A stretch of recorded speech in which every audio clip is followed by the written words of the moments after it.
Berjumpa lagi semuanya di malam minggu yang kelabu ini. Sekarang kita akan kembali lagi diperlihatkan dengan Xiao Yan yang pada saat ini melakukan penyerangan ke arah sekte boneka dewa. Xiao Yan mendengus dingin dan tubuh Xiao Yan pada akhirnya mulai bergerak. Kompas di bawah kaki Xiao Yan langsung berubah menjadi sepotong seukuran telapak tangan dimasukkan ke dalam gua void. Xiao Yan lanjut mengangkat tangannya dan seketika pedang berat misterius muncul di tangan Xiao Yan, menghadapi peti mati yang pada saat ini diterbangkan ke arah Xiao Yan. Seluruh tubuh Xiao Yan melonjak dengan api dan Xiao Yan menuangkan semua energi ini ke pedang berat misterius. Xiao Yan lanjut menghantamkannya ke arah para peti mati yang pada saat ini berterbangan ke arah Xiao Yan. Banyak suara ledakan bergema dan semua peti mati yang pada saat ini melesat benar-benar hancur. Sosok-sosok yang mendekat juga tidak luput dari serangan Xiao Yan dan pada saat ini segel bintang 5 Xiao Yan melintas di antara alisnya. Dengan kekuatan fisik dewa asli bintang 5 dan kekuatan keabadian kaisar langkah ke-8 sudah cukup bagi Xiao Yan untuk menghancurkan sebuah dunia. Sosok di sekitar Xiao Yan pada saat ini dapat dikatakan seperti semut dan mudah untuk dihancurkan. Bersama dengan hal tersebut teriakan tajam juga pada saat ini terdengar dari kejauhan. Banyak sosok pada saat ini berteriak bahwa ada invasi dari musuh. Semua orang di sekte boneka dewa akan segera mulai bertarung. Pada saat ini banyak sosok-sosok berterbangan keluar di antara peti mati yang tidak terhitung jumlahnya. Mereka dipenuhi dengan energi jahat yang kejam dan energi ini seketika melesat menuju ke arah Xiao Yan. Bersamaan dengan hal ini fluktuasi yang kuat juga datang dari kehampaan sekte boneka dewa. Di kejauhan pada saat ini dua sosok raksasa juga benar-benar tampak terlihat menutupi langit dan matahari membuat semua orang tercengang. Klon dewa asli yang menggiring larva darah pada saat ini seketika berubah menjadi manusia normal. Tanpa banyak basa-basi sosoknya bergabung dengan tubuh asli Xiao Yan. Selanjutnya kaki Xiao Yan bersinar dengan cahaya guntur dan sosok Xiao Yan tiba-tiba menghilang. Xiao Yan juga menggunakan batu giok tersembunyi untuk menyembunyikan auranya. Larva darah raksasa tidak dapat menemukan klon dewa asli untuk saat ini. Setelah sedikit tertegun larva darah raksasa pada saat ini segera mengeluarkan suara gemuruh. Sosoknya juga berteriak, jangan berpikir dewa asli bisa menyembunyikan dirinya. Selanjutnya larva darah raksasa tiba-tiba menghilang dan semua ini merupakan sesuatu yang telah direncanakan oleh Xiao Yan. Sementara itu di sisi lain bersamaan dengan ada banyak sosok yang bergegas di dalam sekte boneka dewa Yan Yuan di altar juga tertarik oleh getaran ini. Sosoknya segera mengangkat kepalanya dan matanya pada saat ini tiba-tiba menyusut. Yan Yuan berteriak dengan tergesa-gesa kepada leluhurnya bahwa ada invasi dari musuh. Leluhur di sampingnya pada saat ini segera berkata bahwa sepertinya sekte boneka dewa mereka sudah lama tidak keluar gunung. Dirinya tidak menyangka akan ada sampah yang berani masuk tanpa izin dan karena mereka telah datang untuk mencari kematian maka dirinya akan memberi mereka tumpangan. Begitu selesai berbicara dirinya mengangkat tangannya dan melambai dan saat cahaya listrik melintas di hadapannya sebuah peti mati pada saat ini terbang dari kejauhan. Tutup peti mati ini meledak dan sesosok tubuh perlahan keluar dari peti mati tersebut. Sosok-sosok ini memiliki rambut putih dan wajah yang tampak terlihat halus. Meski wajahnya agak pucat tetapi sosok ini tampak terlihat sangat kuat. Leluhur sekte boneka dewa pada saat ini segera berkata kepada boneka yang bernama Bai Xian. Dirinya memerintahkan Bai Xian untuk pergi dan menghabisi semua orang tanpa meninggalkan satupun. Sosok ini pada akhirnya segera melambaikan tangannya dan bergegas melesat menjauh. Leluhur sekte boneka dewa pada saat ini segera berkata kepada Yan Yuan agar dirinya jangan khawatir. Selama leluhur ada di sini semuanya akan baik-baik saja. Mendengar hal tersebut Yan Yuan pada saat ini masih melihat dengan hati-hati ke arah kehampaan di tengah-tengah pertempuran. Setelah beberapa saat Yan Yuan tampak terkejut karena dirinya melihat sesuatu yang begitu familiar. Dirinya pada akhirnya bergumam sebaiknya leluhur pada saat ini melihat raksasa di atas. Mungkinkah raksasa ini merupakan klan dewa asli? Begitu leluhurnya mendengar hal ini dirinya segera mengangkat kepalanya dan matanya berbinar-binar. Sosoknya lanjut mengangguk dan berkata bahwa itu memang benar. Ini tampaknya adalah dewa asli yang masih hidup dan sebaiknya mereka pada saat ini segera ikut dalam pertempuran. Dirinya juga pada saat ini harus dengan cepat memberitahu leluhur iblis atau leluhur Damo. Kedua sosok ini tampak begitu bersemangat saat melihat kehadiran dari dewa asli. Leluhur di samping Yan Yuan pada akhirnya lanjut bergumam bahwa peti mati ini telah berhasil disegel. Dirinya hanya perlu diberi nutrisi untuk menjadikannya boneka dewa yang lebih kuat. Sebaiknya mereka mengesampingkan permasalahan ini dan dirinya pada saat ini akan memimpin pertempuran. Begitu selesai berbicara leluhur ini kembali mengangkat kepalanya dan menatap ke arah boneka dewa Baixian. Sosoknya tampak terlihat puas dengan apa yang pada saat ini dilakukan oleh boneka miliknya. Namun sesaat kemudian leluhur ini terkejut ketika beberapa sosok muncul di sekelilingnya. Dirinya juga melihat bahwa boneka dewa Baixian pada saat ini dipenuhi dengan api berwarna-warni. Mata Yuyan dan leluhurnya pada saat ini menyusut karena kepala boneka dewa ini pada akhirnya benar-benar dihancurkan. Dengan sedikit amarah leluhur sekte boneka dewa segera berteriak siapakah yang berani melukai boneka dewa miliknya. Begitu perkataannya terdengar sesosok tubuh ramping pada saat ini tampak muncul dari udara tipis. Matanya yang dingin pada saat ini segera menatap ke arah banyak sosok yang mengelilingi altar. Saat sosok ini muncul mata Yan Yuan juga seketika menyusut. Tubuhnya gemetar hebat sebelum akhirnya sosoknya bergumam bahwa ini adalah sosok yang dirinya ceritakan. Dirinya adalah dewa asli yang Yan Yuan bicarakan yang merupakan dewa asli yang masih hidup. Begitu mendengar hal ini leluhur Yan Yuan juga seketika mengerutkan kening. Sementara itu Yan Yuan pada saat ini semakin berkeringat dingin. Dirinya tidak pernah membayangkan bahwa Xiao Yan akan mengejarnya ke sini dan benar-benar melakukan pembalasan. Dirinya juga pada saat ini bertanya-tanya mengapa Xiao Yan masih terus-menerus mengejar Yan Yuan. Di sisi lain Xiao Yan pada saat ini melihat langsung ke peti mati merah di altar dan berkata dengan dingin sebaiknya mereka membuka peti matinya. Leluhur sekte boneka dewa pada saat ini menangkupkan tangannya dan mulai berbicara dengan sedikit nada hormat. Dirinya menjelaskan bahwa boneka ini adalah boneka dewa yang telah dirinya sempurnakan. Jika saudara benar-benar menyukainya dirinya memiliki beberapa boneka dewa yang bagus yang lain. Bagaimana jika dirinya memberikan boneka-boneka ini kepada saudara? Begitu mendengar hal ini pada saat yang bersamaan Yan Yuan juga menyadari bahwa mata Xiao Yan sama sekali belum tertuju kepadanya. Hal ini berarti Xiao Yan tidak mencarinya sama sekali dan dirinya sedikit merasa lega. Sementara itu Xiao Yan melangkah maju dan Xiao Yan segera mengangkat tangannya sambil meninju.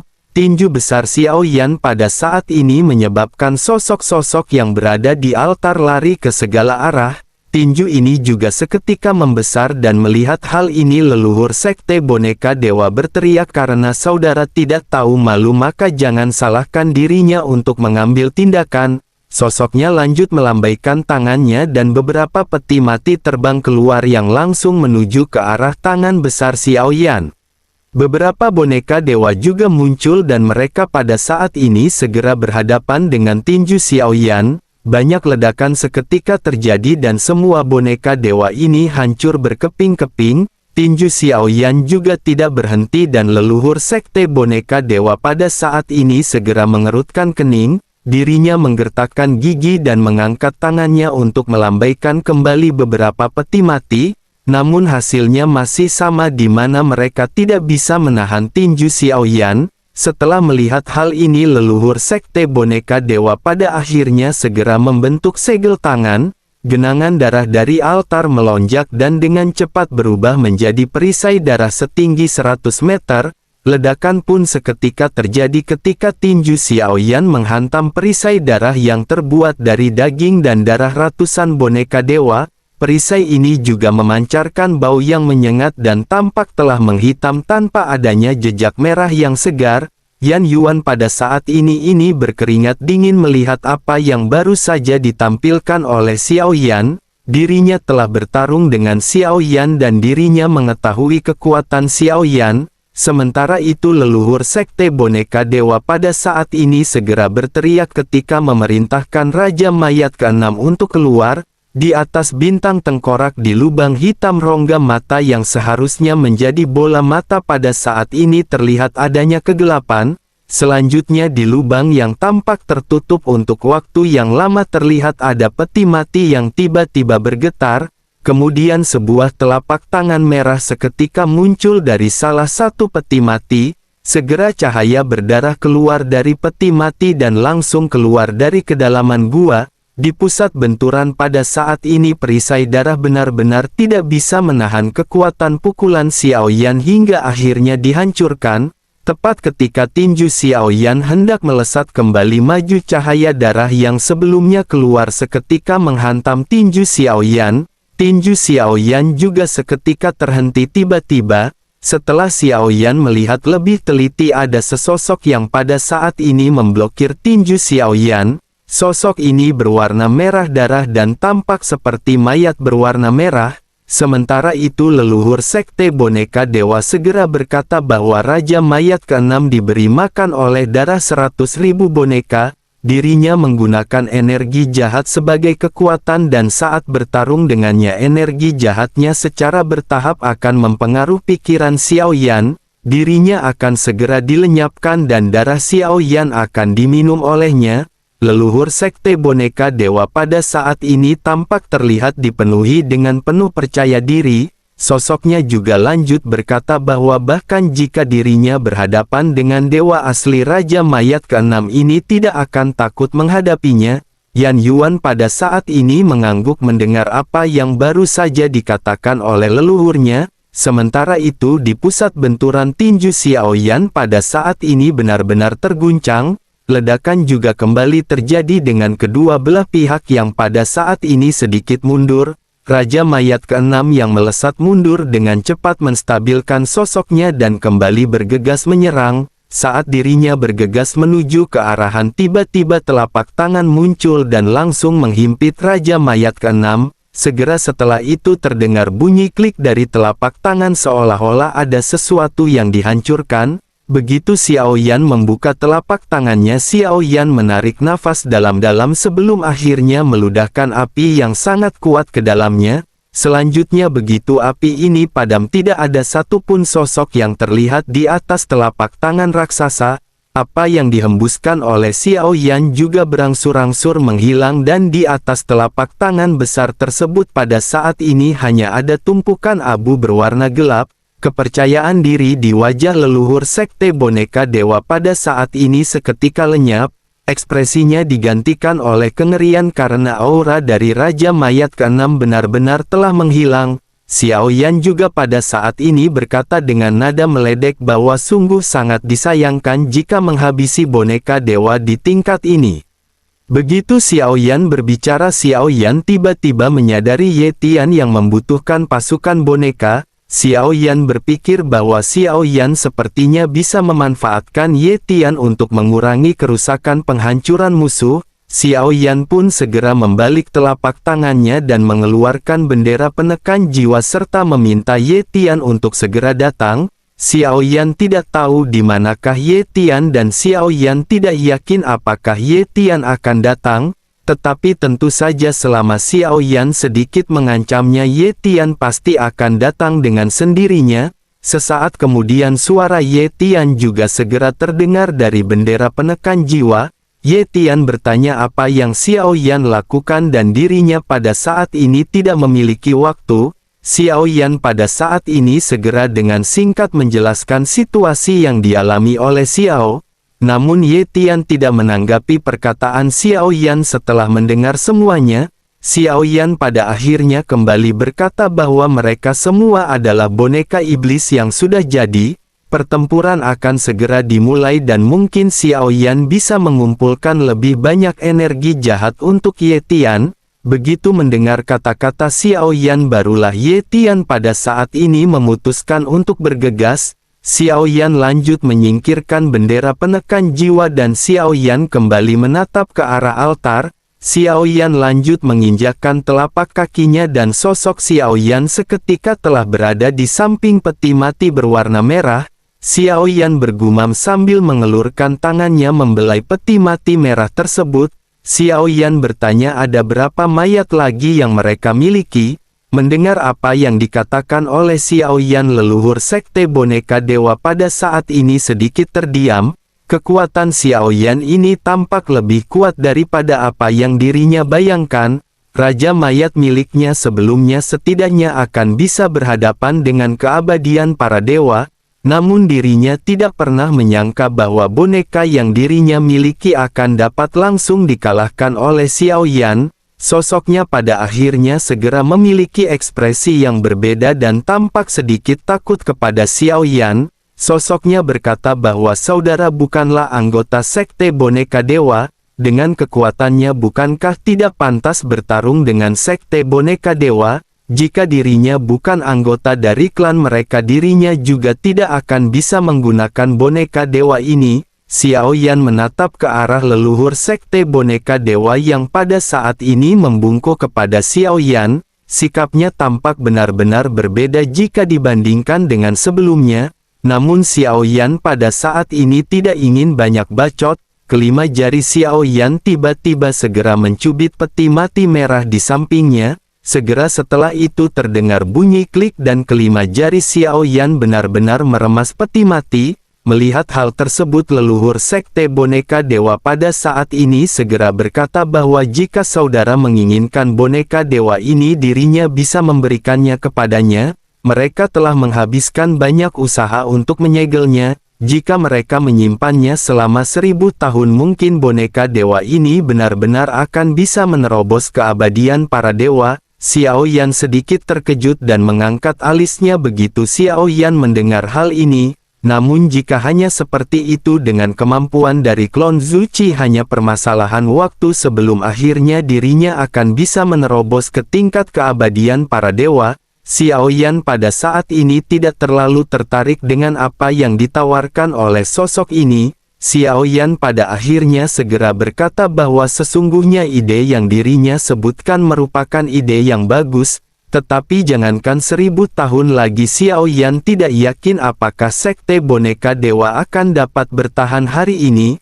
Xiao Yan menghela nafas dengan sedikit penyesalan dan Xiao Yan pada saat ini memutuskan untuk memainkan drama. Bersamaan dengan hal tersebut pada saat ini ada banyak sosok yang bergegas masuk ke sekte boneka dewa. Begitu mereka memasuki tempat ini mereka tampaknya benar-benar telah ditipu oleh Xiao Yan. Salah seorang kuat di antara mereka pada saat ini bergumam sepertinya mereka telah terjatuh ke dalam jebakan. Tidak ada yang namanya ramuan ajaib sama sekali dan mereka tampaknya digunakan untuk menghabisi orang lain. Jika begitu permasalahannya maka mereka pada saat ini tidak bisa terus tinggal dan mereka harus segera mundur. Namun bersamaan dengan sosok-sosok ini yang berniat untuk mundur pada saat ini tiba-tiba kekacauan benar-benar terjadi. Sosok-sosok dari sekte boneka dewa juga pada saat ini terkejut dengan pemandangan yang berada di hadapan mereka. Terlihat ada kumpulan besar awan hitam yang benar-benar terlihat legam. Kumpulan awan hitam ini mendekat dan mereka bisa melihat sosok-sosok yang tingginya ratusan meter. Ada juga jarum tajam serta suara kepakan sayap yang nyaring yang membuat semua orang bergetar. Salah seorang di antara mereka juga seketika berteriak sebaiknya mereka segera membangunkan semua leluhur yang ada. Mereka harus membangunkan semua raja mayat dan bersiap untuk pertarungan yang lebih besar. Xiao Yan tentu saja telah mengetahui mengenai hal ini karena kekuatan spiritual Xiao Yan terus-menerus dilesatkan. Ini juga alasan mengapa Xiao Yan pada akhirnya memainkan drama di hadapan para sekte boneka dewa. Di sisi lain pada saat ini leluhur Sekte Boneka Dewa juga mengetahui mengenai apa yang baru saja terjadi. Sosoknya lanjut bertanya kepada Xiao Yan, apakah saudara tahu mengapa mereka datang ke Sekte Boneka Dewa? Xiao Yan sedikit merenung sebelum akhirnya bergumam bahwa mereka mungkin tidak datang untuk Sekte Boneka Dewa. Leluhur Sekte Boneka Dewa pada saat ini merenung sejenak sebelum akhirnya tiba-tiba kembali menatap ke arah Xiao Yan dengan tatapan serius. Sosoknya tanpa sadar bertanya, apakah mereka datang untuk saudara? Xiao Yan pada saat ini sedikit tersenyum dan lanjut berkata bahwa tidak sepenuhnya, namun karena mereka semua sudah berada di sini sepertinya alasannya tidak lagi penting. Mendengar hal tersebut leluhur Sekte Boneka Dewa pada saat ini segera berkata bahwa saudara benar-benar bersikap tidak masuk akal, karena sosok-sosok ini mengejar saudara. Mengapa dirinya pada saat ini tidak membawa mereka pergi? Mengapa dirinya pada akhirnya tampak seperti ingin menyakiti Sekte Boneka Dewa? Mereka tidak mengenali saudara dan mereka tidak memiliki keluhan atau permusuhan kepada saudara. Xiao Yan dengan masih tetap tersenyum berkata bahwa mereka memang tidak memiliki kebencian. Selain itu Xiao Yan ingin memberitahu sebaiknya mereka pada saat ini tidak berbicara terlalu banyak. Tidak ada gunanya mereka berdebat dan sebaiknya mereka memikirkan cara untuk menghadapi sosok-sosok ini. Leluhur Sekte Boneka Dewa pada saat ini mengerutkan kening dan lanjut berkata bahwa mereka di sini untuk menyerang saudara. Oleh karena itu sesungguhnya cara terbaik adalah saudara maju dan menyelesaikan permasalahan ini sendirian. Hal ini tidak ada kaitannya dengan Sekte Boneka Dewa mereka dan mereka tidak salah. Mendengar hal tersebut Xiao Yan pada saat ini tampak terlihat tidak berdaya dan sedikit mengangkat bahu. Xiao Yan lanjut menjelaskan bahwa jika Xiao Yan maju sendirian, karena mereka mengincar Xiao Yan dan jumlah mereka ada banyak, Xiao Yan tidak akan bisa mengalahkan mereka. Selain itu tidak menjadi permasalahan apakah mereka ada hubungannya dengan Sekte Boneka Dewa atau tidak. Sekarang mereka harus memikirkan cara menghadapi sosok-sosok ini. Jika hal ini terus berlanjut maka Sekte Boneka Dewa benar-benar akan segera dihancurkan. Mendengar hal ini sosok dari leluhur Sekte Boneka Dewa benar-benar hanya bisa tersenyum pahit. Sosoknya juga pada saat ini mendengar suara pertempuran yang terjadi di udara. Dirinya juga bisa melihat adanya larva darah raksasa yang pada saat ini juga melakukan pembunuhan besar-besaran. Sosoknya pada saat ini masih belum bisa menemukan klon dewa asli dan sosoknya tampak kesal. Dirinya hanya bisa melampiaskan amarahnya dengan menyerap banyak darah dari orang-orang yang dirinya habisi. Selain itu meskipun nyamuk iblis yang telah menyerbu masuk ke silangan aroma obat yang mereka cari pada saat ini mereka mendapatkan target lain dan mereka semua tampak menikmatinya. Alasan mengapa Xiao Yan melakukan hal ini adalah Xiao Yan tidak ingin menghabisi sepenuhnya sekte ini. Tetapi meskipun begitu Xiao Yan pada saat ini berniat untuk melihat apakah sekte ini bisa bertahan atau tidak. Semuanya hanya akan tergantung kepada mereka yang akan bisa menghadapi permasalahan ini atau tidak. Bagaimanapun mereka perlu diberikan pelajaran atas apa yang mereka lakukan kepada Xiao Yan. Pertempuran di udara pada akhirnya secara bertahap bergerak semakin dalam ke dalam bintang tengkorak. Bersamaan dengan hal tersebut di dua rongga mata bintang tengkorak yang seperti lubang hitam sosok-sosok yang tidak terhitung jumlahnya berkerumun seperti belalang. Sosok-sosok ini semuanya adalah boneka dewa dan mereka tampaknya tidak takut akan hidup dan mati di masing-masing. Kekuatan tempur mereka juga pada saat ini terasa menakutkan. Xiao Yan pada saat ini hanya bisa menghela nafas melihat pertempuran yang dipenuhi dengan kekacauan di udara. Selanjutnya pada saat ini di dalam rongga mata yang besar sebuah tangan besar juga tiba-tiba terulur. Tangan ini lanjut meraih belasan boneka dewa sekaligus sebelum akhirnya menyeretnya masuk ke dalam kegelapan. Beberapa saat kemudian terdengar bunyi klik yang datang dari kegelapan seolah-olah adanya tulang patah yang tidak terhitung jumlahnya. Setelah beberapa saat tiba-tiba suara pelan yang sepertinya bergema di seluruh bintang tengkorak meledak di telinga semua orang. Suara tersebut berkata bahwa monster tingkat rendah ini benar-benar berani mengganggu sekte boneka dewa mereka. Sumber suara ini berasal dari salah satu lubang hitam di rongga mata tengkorak yang sangat besar. Pada saat ini terdengar juga suara kunyahan dari kedalaman lubang hitam dan semua orang sedikit mengerutkan kening. Sementara itu leluhur dari sekte boneka dewa segera menyadari sesuatu dan ekspresinya berubah menjadi gelap. Sosoknya lanjut bergumam bahwa leluhur Damo atau leluhur iblis sudah bangun. Begitu selesai berbicara sosoknya pada saat ini sedikit tersenyum sebelum akhirnya kembali menoleh ke arah Xiao Yan. Sosoknya lanjut berkata kepada Xiao Yan bahwa peti mati ini tidak boleh dirusak. Bisakah saudara melakukan apa yang dirinya katakan dan menyimpannya di sekte boneka dewa? Dirinya akan membantu saudara mengolahnya dan menyempurnakannya sebelum akhirnya diserahkan kepada saudara di kemudian hari. Begitu sosoknya selesai berbicara pada saat ini leluhur sekte boneka dewa membuka mulutnya. Kepala dari leluhur tersebut seketika tampak seperti kelopak dan terbelah menjadi 8 bagian. Selanjutnya bagian-bagian ini membungkus peti mati yang berada di hadapannya. Melihat hal tersebut Xiao Yan pada saat ini tentu saja tidak bisa berdiam diri. Xiao Yan segera mengulurkan tangannya dan Xiao Yan pada saat ini berniat untuk mengambil peti mati. Namun bersamaan dengan hal tersebut peti mati berwarna merah ini tiba-tiba terangkat oleh daya hisap yang kuat. Xiao Yan dengan guntur ekstrim juga pada saat ini tentu saja tidak lengah sama sekali. Dengan satu hentakan kakinya Xiao Yan pada saat ini menghentikan peti mati berwarna merah. Xiao Yan melemparkannya langsung ke celah kehampaan yang dibuat dari gua void. Leluhur sekte boneka dewa pada saat ini mengerutkan kening dan bergumam bahwa ini sungguh sangat sial. Sebaiknya saudara mengembalikan peti mati merah itu karena ini adalah boneka dewa miliknya. Pupil mata selanjutnya berubah berputar tidak teratur dan Xiao Yan bisa merasakan adanya krisis di hatinya. Segera segel bintang muncul di antara alis Xiao Yan. Xiao Yan tanpa basa-basi segera mengaktifkan kekuatan simbiosis.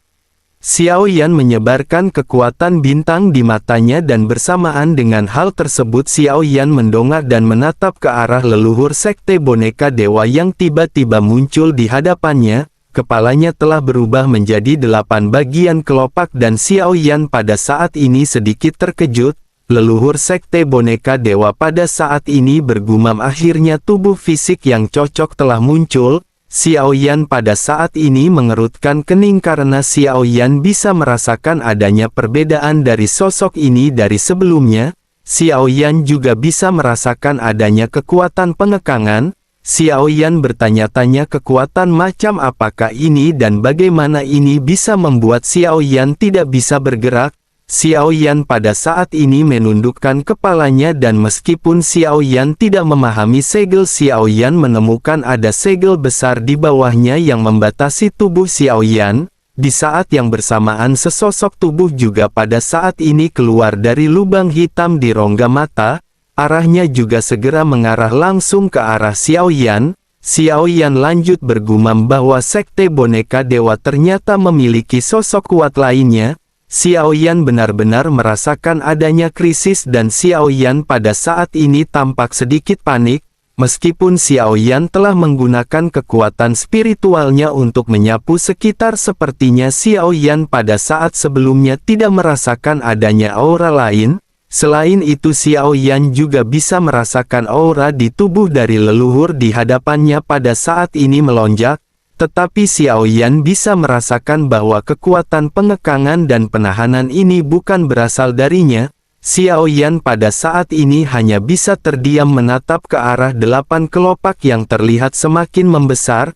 Tampaknya sosok ini benar-benar berniat untuk menelan Xiao Yan yang tingginya telah mencapai ratusan meter. Tetapi tepat ketika kepala berkelopak 8 ini mencoba menelan Xiao Yan tubuhnya tiba-tiba terlempar dan menghantam tanah dengan keras. Sesosok ungu juga pada saat ini segera muncul di hadapan Xiao Yan dan Xiao Yan sedikit mengerutkan kening. Xiao Yan melihat sosok yang pada saat ini benar-benar berwarna ungu. Sosok ini terlihat aneh dan ketika sosok ini muncul jantung Xiao Yan berdetak kencang. Suara serak dari sosok ini juga tidak enak didengar di telinga seolah-olah dirinya benar-benar memiliki tenggorokan yang sangat kering. Sosoknya pada saat ini bertanya kepada Xiao Yan apakah Xiao Yan yang menyebabkan semua ini. Xiao Yan tidak menjawab dan begitu melihat hal ini sosok ungu tersebut mengerut kening. Ini merupakan leluhur Damo atau leluhur iblis yang pada saat sebelumnya disebutkan oleh leluhur sekte boneka dewa. Sosoknya pada saat ini meninju ke arah Xiao Yan. Xiao Yan yang tidak bisa bergerak pada saat ini hanya bisa menerima hantaman tinju tersebut dengan perutnya. Sosok Xiao Yan langsung terguncang dan tubuh Xiao Yan pada saat ini sedikit mundur. Sementara itu di kejauhan sosok ini seketika bergumam bahwa ada banyak murid yang telah mati di tangan Xiao Yan. Oleh karena itu Xiao Yan pada saat ini harus membayarnya dengan nyawa Xiao Yan. Xiao Yan pada saat ini hanya bisa memandang ke arah sosok leluhur Damo dengan fitur wajah yang tampak ungu. Xiao Yan menyadari bahwa dirinya pada saat ini benar-benar telah disegel oleh segel yang kuat. Xiao Yan pun menggertakkan giginya dan Xiao Yan menatap ke arah leluhur Damo yang pada saat ini kembali melesat ke arah Xiao Yan. Sosoknya melesat ke arah Xiao Yan sementara Xiao Yan segera mengulurkan jarinya dan meletakkannya di antara alisnya. Sesaat kemudian cahaya biru tiba-tiba muncul di antara alis Xiao Yan dan begitu cahaya ini meledak semua segel yang tidak terlihat pada saat ini benar-benar menghilang. Cahaya biru ini secara alami datang dari Gou Yan tetapi Xiao Yan tidak membiarkan Gou Yan keluar dari pagoda pemurnian. Xiao Yan khawatir di alam iblis keabadian kuno ini keberadaan Gou Yan benar-benar akan diketahui. Sementara itu di sisi lain melihat Xiao Yan yang berhasil melepaskan segel sosok ungu seketika terkejut. Sosoknya tanpa sadar bergumam bagaimana mungkin ini bisa terjadi dan bagaimana Xiao Yan bisa melanggar segel miliknya. Sosoknya tampak terlihat marah dan sosoknya pada saat ini segera melesat menuju ke arah Xiao Yan. Xiao Yan yang telah pulih pada saat ini juga segera memancarkan cahaya keemasan di tubuhnya. Xiao Yan mengangkat tinjunya dan kedua belah pihak pada saat ini sama-sama saling berhadapan. Namun di benturan berikutnya Xiao Yan pada saat ini terkejut dengan kekuatan sosok tersebut. Xiao Yan pada saat ini bisa merasa bahwa kekuatan sosok ini terasa familiar. Tetapi Xiao Yan tidak memiliki gambaran atau perasaan apapun yang bisa menjelaskan mengenai hal ini. Bersamaan dengan kebingungan Xiao Yan yang melonjak suara Gou Yan pada saat ini segera terdengar di telinga Xiao Yan. Gou Yan segera menjelaskan sebaiknya Xiao Yan menyerahkan sosok ini kepada Gou Yan. Xiao Yan pada saat ini terdiam dan Xiao Yan tidak menggubris apa yang baru saja dikatakan oleh Gou Yan. Namun sesaat kemudian segel yang seperti sebelumnya kembali mengekang tubuh Xiao Yan. Xiao Yan terkejut dan pupil mata Xiao Yan pada saat ini menyusut tajam. Bersamaan dengan hal tersebut cakar dari sosok di hadapan Xiao Yan benar-benar berhasil melukai tubuh Xiao Yan. Xiao Yan kembali terlempar mundur dan bersamaan dengan hal tersebut suara Gou Yan kembali terdengar di benak Xiao Yan. Gou Yan berkata bahwa dirinya menyuruh Xiao Yan untuk membiarkan Gou Yan menaklukkannya. Ini bukanlah orang kuat biasa karena ini adalah tubuh fisik Gou Yan yakni Daji. Begitu Gou Yan mengatakan hal ini Xiao Yan yang tidak bisa bergerak kembali menyipitkan matanya. Xiao Yan baru menyadari ternyata perasaan familiar ini muncul dari sosok Gou Yan yang telah menemukan tubuh aslinya. Xiao Yan pun sedikit merenung sebelum akhirnya Xiao Yan menggertakkan gigi setelah memikirkan apa yang dikatakan oleh Gou Yan. Selanjutnya Xiao Yan pada akhirnya bergumam ketika berkata kepada Gou Yan bahwa Gou Yan bisa memberi waktu Xiao Yan setengah batang dupa untuk mengatasinya sendiri terlebih dahulu supaya Bude Yanti tidak menganggap dirinya makan gaji buta.